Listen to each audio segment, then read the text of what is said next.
Hello, guys, welcome to Open Us Routines podcast. I am super excited to talk to you.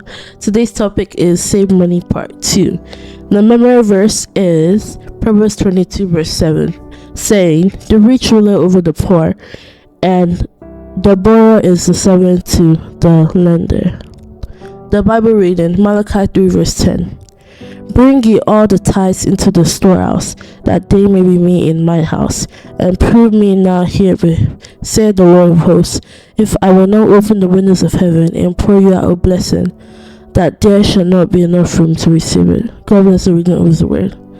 So this is extremely important and crucial, this verse and this Bible reading that we just read, because it reminds me that when we give to God, God returns. When we give to God, God blesses us in return. And the same comes to our finances. I think some of us, we separate God from our finances. Like, I do whatever I want my money. God, you could. That is not a good mindset to have, because God wants to bless us.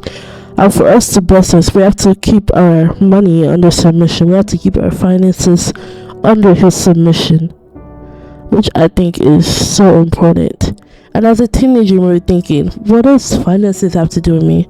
Well, you may be working for a job because you want to be independent and you want to buy stuff for yourself. Maybe you want to save for a car. Maybe you want to save for college. Maybe you just want to buy nice things for yourself. And accolades to you for working hard right now. Accolades to you. But it's also important that as a teenager, you don't have to be old to realize that you can invest your money in the things of God right now. You can invest your money, invest your finances into the things of God right now. You could give to programs. You could use your money for the right things. You could volunteer. There's so many things and so many opportunities that we have as teenagers. And we should not be like just limited to adulthood before we start letting God be God over our money. It starts from right now. And another thing is saving. Sometimes we get too overwhelmed by what other people are telling us to buy. Maybe social media is promoting a product and they're saying everybody should get it. Finances is very important, because just like Joseph knew the season to save, and Joseph knew the season to enjoy. Sometimes we work so hard that we don't get time to enjoy what we work for. Just like Joseph, when he came to storing the food for famine, that should sort of relate to finances as well.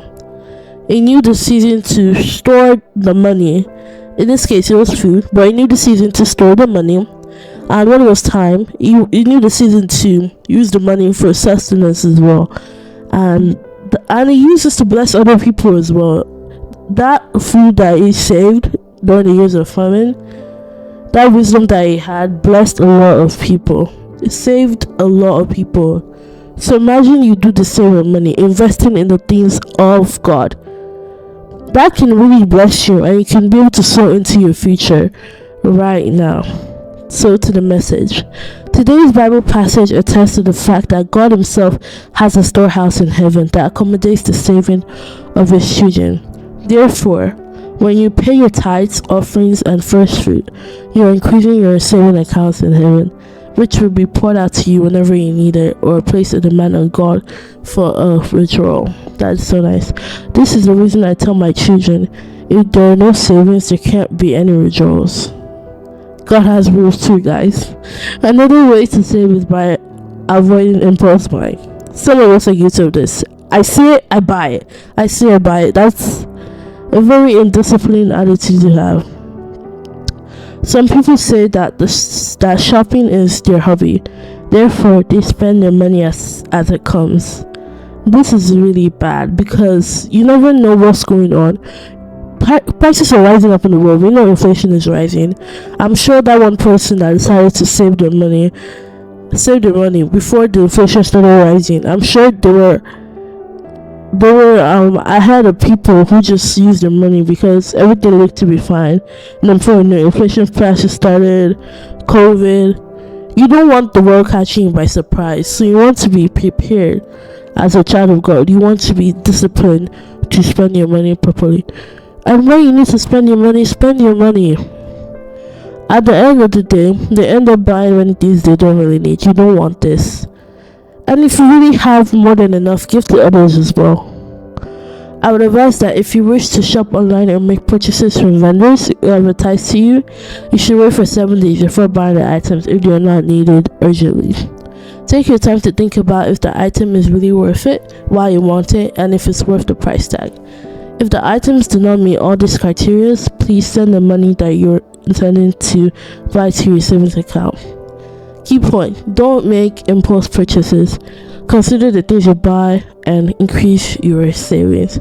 Keep saving because we don't know what might happen in the world, but we trust God that will help us, and wisdom is profitable to direct. I hope I was able to convince you and not confuse you. Please remember to save, enjoy what you have, but remember to know that God is the God of your finances as well, and how you spend your money does matter. And have a blessed week.